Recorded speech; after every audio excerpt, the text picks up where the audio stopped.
Hey, my name is Ermond, and so this video is about human processing systems. So firstly, I just want to mention this is actually actual structure that applies to all human beings. And so this is not something that I've just sort of conceptualized, through observation of the world and people, and then conceptualized a system. No, this is just a actual description and articulation of an actual structure and mechanism which applies to human beings. So it's already in place, and so this is why this information is very powerful, insightful, and you might find it to be very interesting. So let's jump into this.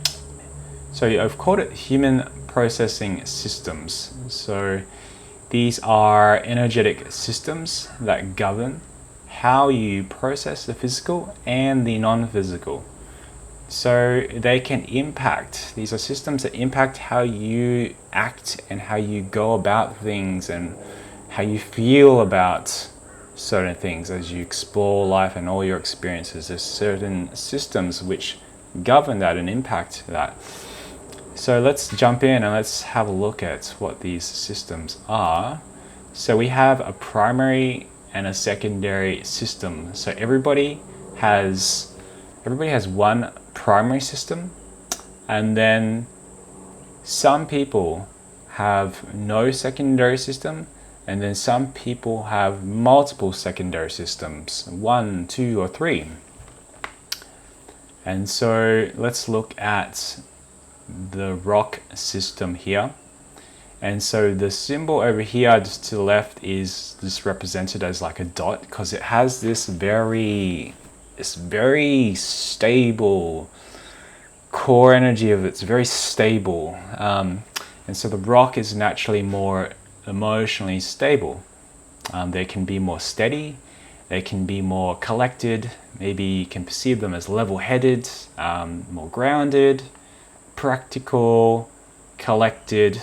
They can be more concise, and it's easier for them to see outside of charged emotions. They can still be emotional, but it can be easier for them to see maybe multiple vantage points, perspectives, and to see beyond maybe a heightened emotion and maybe stay aligned to the highest values whilst there might be conflicting emotions.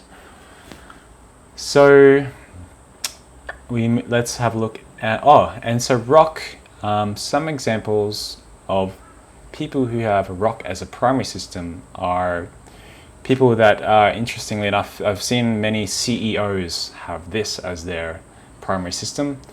I guess that's due to CEOs have to be able to critically think and hold themselves and be more stable in high pressure situations. And so people who have this system may just find themselves or are more quite suited to that position. Also, Olympic archers are also, a lot of them seem to have this rock quality to them, which I found quite interesting. I'm sure there's many more examples, but let's just move on because we could go on and on and on about these systems. So we have a water system, and this symbol over here shows how the system sort of shows how much when they focus on something, they're so receptive and open to something. Like they're so receptive that they go into something, and this wideness here shows like how much information they can pull out of something they're perceiving or experiencing or going through. So a water system can be very receptive, they can be sensitive, they can be natural nurturers, they can be imaginative, immersive into something.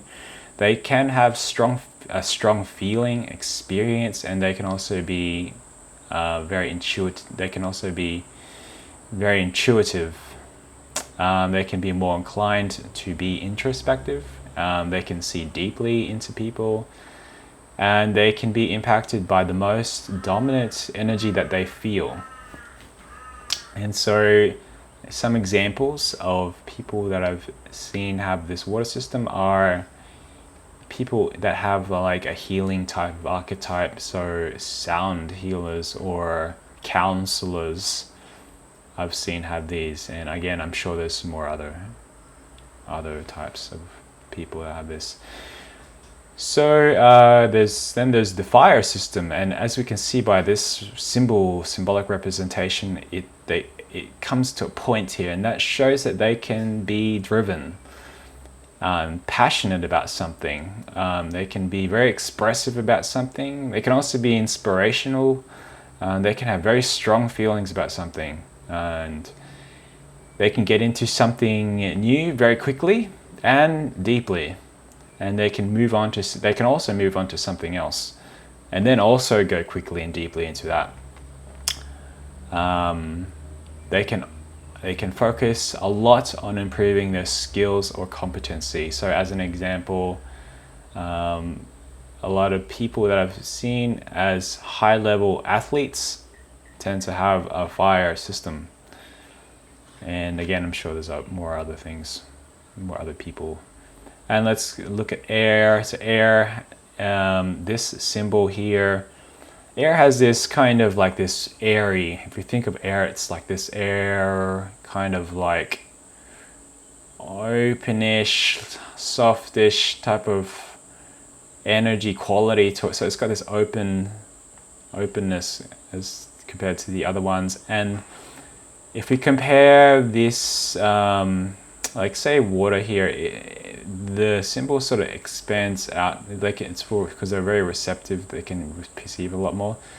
These guys can perceive a lot, but at a different kind of rate. And you'll see when I go into the mechanisms what I mean by this. It's not exactly that they're slow. It's just a different kind of way of looking at things. So air can be they can be naturals for elaboration, complex or explorative thinking, and they can be natural nurturers, and they can also be natural at creativity, or they can be a lot of people I've found to be in the creative domain, whatever it is, videos or art or design or whatever it is creative. A lot of them have air. Also, certain intellectuals can also have this. I've also seen many high-level chess players have this, because air has this, like I said here, this ability to sort of elaborate and go deep and explore in terms of thinking. And so chess players, for example, they can really think really deeply and see steps and steps and steps and steps ahead, and they have that capacity to explore that. And so yeah, there are intellectuals, many types of intellectuals that have this air system. Not to say that the other systems can't be intellectual, but there's definitely air energy is definitely supportive to intellectual careers, or things like chess. So let's go into the mechanics. So this is quite interesting. So if we just, for example, so this is the mechanics represented by these lines here. And you might see that some of these lines, for example, rock will go out to the left, and then fire here goes out to the left. But then there's like water, which goes out to the right, and air, which goes out to the right. Don't think about too much about the left and the right things. That's just when we're reading the energy and when I'm identifying the energy in other people, that's just how the energy goes when we're reading it. So I'm just describing the actual structure and mechanics. So let's look at rock here. So rock, as you can see, it doesn't have, we can obviously air, it doesn't extend out much as air does. It has a shorter range compared to like air and say water. And that contributes to the quality of having this steadiness to them. And so they can be, and that helps them also be more emotionally stable. Then we have water over here, and we can see water goes quite deep. Relative to rock, they go much deeper. They can, because they are sensitive and they are receptive, and the energies, it moves quite fast, so they can go very quickly and feel things very quickly and get a lot of information on things. Now, if we look at fire, now fire is the fastest of the, on terms of this representation. So as we're saying, they can be passionate, they can be driven, they can go into something very quick. And so it goes very quick, and you may notice that it goes quick, and then it goes out quick, and then goes back in quick. And I guess that shows that they can also do something else and dive into that very deeply and quickly as well. And so then we have air. Now air is very deep, and so water is deep, but air is very deep, but it's a different kind of depth. It has a different quality of depth to it. And air can very much elaborate, and I was saying can elaborate and go into complex and explorative thinking and explorations, and they can have the momentum to really go into it and say, not like fire does, like very fast and very deep, but air can just sort of go into it and just explore it and dive in and do it for a very long time, long-term wise, and even short-term wise. For example, they may be able to talk and elaborate about something and go on and on and on and on and on and on and on and on and on about whatever they're talking about, and talk from so many different angles and perspectives. And so that's just an example about this air lineation here. And so as we look at tertiary systems now, so these tertiary systems are systems that everybody has as well. I won't go too much into these, but so there is a metaphysical system, which is kind of situated more above the head area. It can spread around, but above the head. And this system supports access for higher layer information, intelligence, experience, and connection. And then we have lower creation systems, not lower as in like less than, just mechanically, structurally speaking, just lower, as in like the structures can be under the feet. And this can be connected to underworlds. So I'll just say this system supports underworld experience, underworld engagement, tracking. There is much darkness, I'll just say this, there is much darkness connected to the underworld, although there can also be an up energy to it. It's wise to not engage with the underworld. Only extremely higher layer beings can engage with these layers properly. So everybody has those ones. And then we have celestial systems. So not everybody has celestial systems. If you come from higher, what I call as higher layers, and I might go into that terminology a bit later in another type of video. But if you're from higher layers, you'll have a celestial system.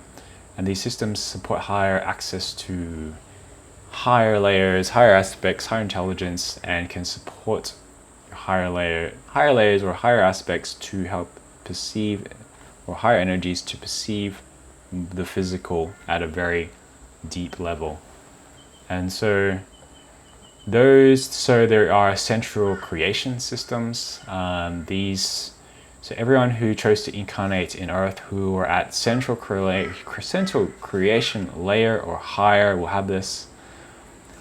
And then there are also upper creation systems and divine and beyond creation systems. These are so beyond, and so these help, in a nutshell, help the higher layers help access the physical and help the individual physicalized being to access higher levels and engage, say, with like divine or upper creation energies.